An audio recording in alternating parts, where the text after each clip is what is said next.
So the Salarians are pretty much the best race when it comes to inventions, to creating things, to creating technology. A huge part of the technology seen in Mass Effect, at least the highest end stuff, like the really good stuff, is created by the Salarians. One piece of cutting edge technology that is used on starships, and I believe even the Normandy has it, but it doesn't really rely too much on it because of its stealth and all that. But one piece of technology is what's called the Guardian. Guardian is an acronym for General Area Defense Integration Anti-Spacecraft Network. And what that is like this, it's like this defense system on the outside of a starship. It's a weapon system. It shoots lasers and it's like 100% accurate. It might not be 100% lethal, but it will hit its target no matter what. You can't dodge it. But it's not very strong, but it is reliable. It could damage a ship to the point where the ship has to turn away from the battle to get maintenance. They emphasize on high performance. They're freaking perfectionists. They want everything right. So like I said, they don't focus on heavy firepower. They focus on having the thing work and not malfunction, because malfunctioning could lose lives. To the Salarians, knowledge is power. A lot of people see the Salarians as nosy, manipulative, and just out for their own benefit. Like they're just out to see where they could get something out of a certain situation. But they're not. That's just the way that they are. They're so observative, and they believe that knowledge is power. They want to know everything about who they're dealing with. They want to know everything about a certain situation. So they want to know the information. It's not that they're nosy. It's just that they're being careful. When it comes to the Salarian females, like I said, for the most part, they're the ones that make the political decisions, like the big decisions. So it's kind of weird, kind of rare to see a male in that type of position. But there is the council, the Silurian council member is a male. So that's just kind of, it's rare, but it happens. But on the Silurian females usually stay on sur'kesh, or their planets. They don't travel around like most males do. And they make their dynasties strong. The matriarchs are actually called delatresses. So the males usually, their position is usually to rise up to become scientists, researchers, and academic professors and stuff like that. So as advanced as the Salarians are, they're actually pretty traditional. They respect a lot of the Salarian tradition, like the ancient tradition where following the delatresses wishes and all that stuff. It doesn't even pass the Salarians' mind to rebel against it. No, they just would never think of going against any of the Salarian code or the delatresses. The Salarians actually could, with their genetics and their biology, they could decide whether an egg is fertilized or not, so whether it's female or male. And it all depends on whether they need more females to give birth. Then they're going to be females, but usually they're almost always males or unfertilized. But they don't decide on the fertilization or the unfertilization of the egg until after like months of negotiation between the families. And this is all done for political reasons and dynastic alliance. I was reading that actually the Salarians, their culture, the way that they are, is very similar to medieval ruling in Europe, like that the kingdoms and all that, like the kings and that type of stuff, like in medieval times. It's very similar. Even the Silurian Union, it's composed of the same lineage.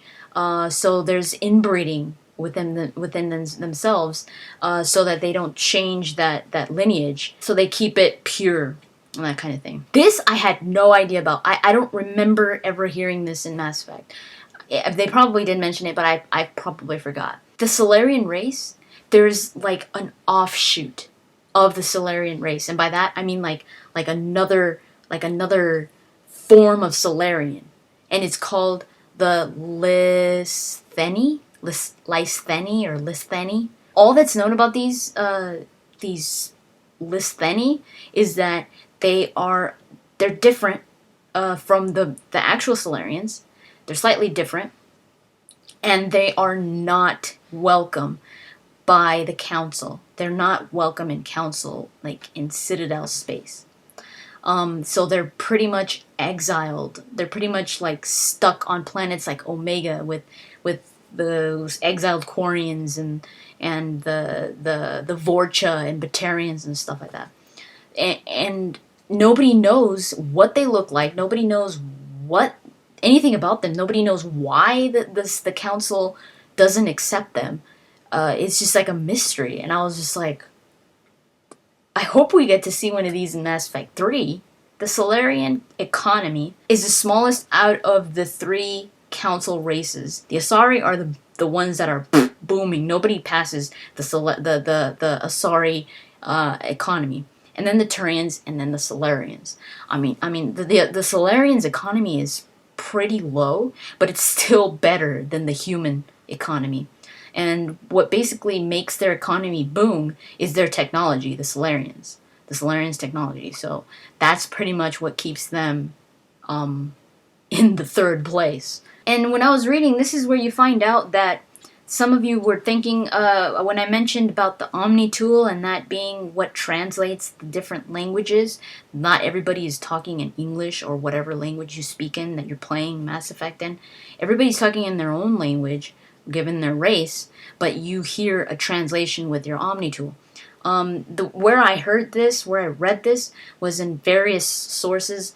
It's in the wiki. I read it. It's also in like I think they mention it in like 2 of the novels.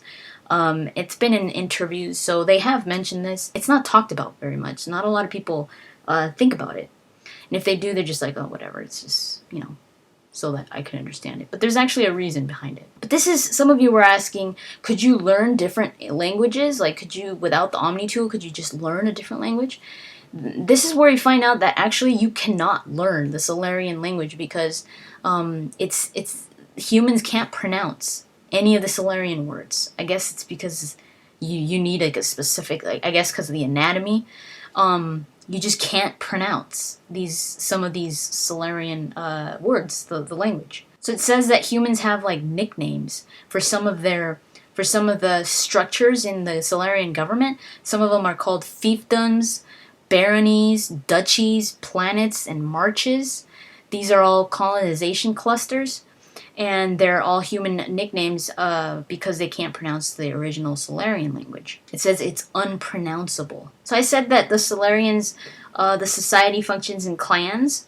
The clans are actually really huge. They're really, really big. Some of are like well over 1,000 members, but they're all pretty much family. Like there's like different sections within the clan. And like the first ones are like your immediate family members, your mother, your father, your brothers, your sisters, your aunts, your uncles, your cousins. And then after that is like your second cousins, and then blah, blah, blah. The Solarian loyalty is pretty much the strongest in the first circle, like their immediate family member. And then it just starts dwindling down. And because of their photographic memories, they will remember all of their relatives. Even if they have freaking 1,000 relatives, they remember who everybody is. That's freaking crazy. The Solarian military is pretty similar to the Alliance, but only in principle. The Alliance focuses a lot on power, on their soldiers, on fighting, on the offensive. And the Salarians, they don't focus that much on that. They focus more on the intelligence, like on this espionage, on gaining information about their enemy and like one-upping them. So kind of like being ahead of them, like a few steps ahead of them all the time. In every war that the Salarians have fought in, they have been the first to strike the first blow because they want to be prepared. They don't believe in people and catching them off guard. They're never going to be caught off guard because they always have their members spying on the enemy. So nobody could take take advantage of the Salarian military because they always have their eyes open, so they're usually the ones that are going to attack you first. And other races such as humans actually see this as being like an issue of morality, like that it's wrong, that you should not fire until you're fired upon. But the Salarians are like, well, what about those people that just fired up on you? Well, so they just think it's smart to not let that happen. Biotics do exist within the Salarians, but they're actually very high. They're protected. Like they're highly protected. They don't put them in the military. They actually keep them for like intelligence services, like special tasks. They don't put them up in the front line because they actually see the abilities like as highly valuable. So they use them for different reasons, like for gaining intelligence in different ways and stuff like that. Since the Salarians could protect themselves, they could defend themselves, but they know that they are probably like one of the weakest out of the main races: the humans, the Turians, the Sari, and the Krogan, because the Salarians are just very fragile because they basically consist of more cartilage than actual bone. So, and then they live for what, 40 years? So they're a very fragile race. They're very smart, but they are one of the most fragile races out of these other main races. So they try to keep good relationships with the Turians.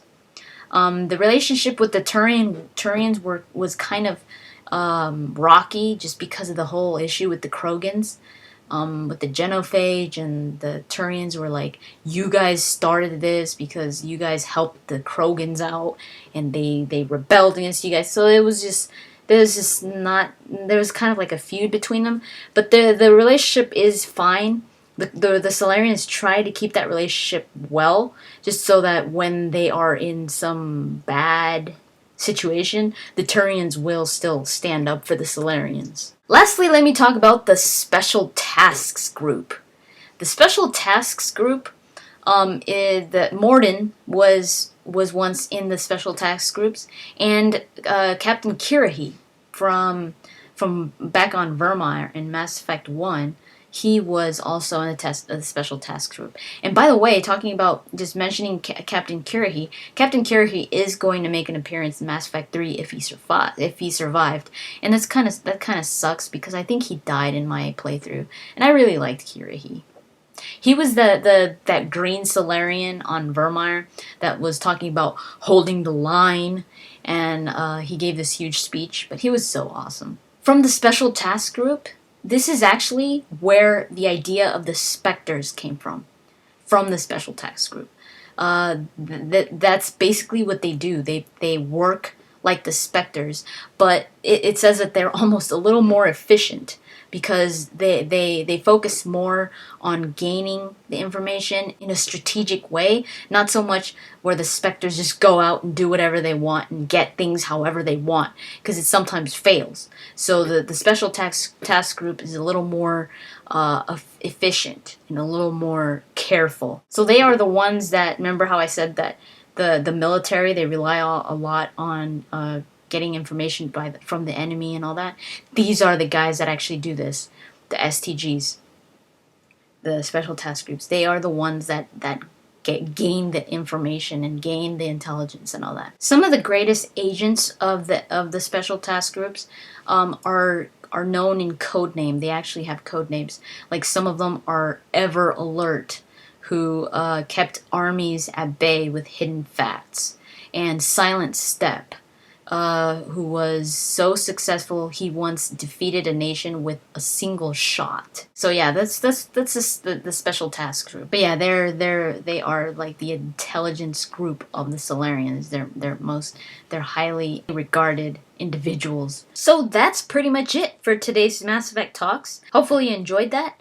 I had a lot of fun learning about the Salarians. They're just such a lovable race. You just can't not love their quirkiness. Like Morden, I absolutely love Morden. He's just like he says, the model of a scientist Salarian. And I think the model of a Salarian in general. He's one of the Salarians that talks the fastest, and just he embodies the personality of a Salarian, better than any Salarian I've ever seen in Mass Effect.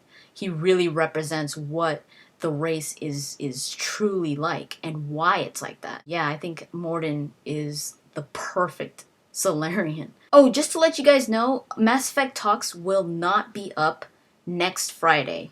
I know I'm not very good at having it up on Friday. I usually have it up like on Saturday or Sunday, but it definitely won't be up next Friday because Elder Scrolls is going to be coming out and I'm going to be playing it. So I want to be completely honest. I will be playing Elder Scrolls next Friday. But Mass Effect Talks will be up next week by Saturday or Sunday. There will be a Mass Effect Talks. And it's going to be on the Asari. And if you're wondering if I'm going to be doing the other races, like the smaller races, like the Vorcha, the Elcor, the Volus, the smaller races, even the Rachni, I will be talking all about them. I'm going to try to group some together depending on the information I find on them. So maybe I'll talk about like three in one episode. All depends. But yeah, I'm going to be doing the Asari and then probably the Batarians. And if you want to know more about the other races that I talked about, check out I have them all in my Mass Effect playlists. So check out my playlists to find them easier. This is the 19th episode, so I have done 18 episodes previous, and they're all on different subjects. They're not just the races. So yeah, that's pretty much it, and I'll talk to you guys later. Sorry, I'm Batarian.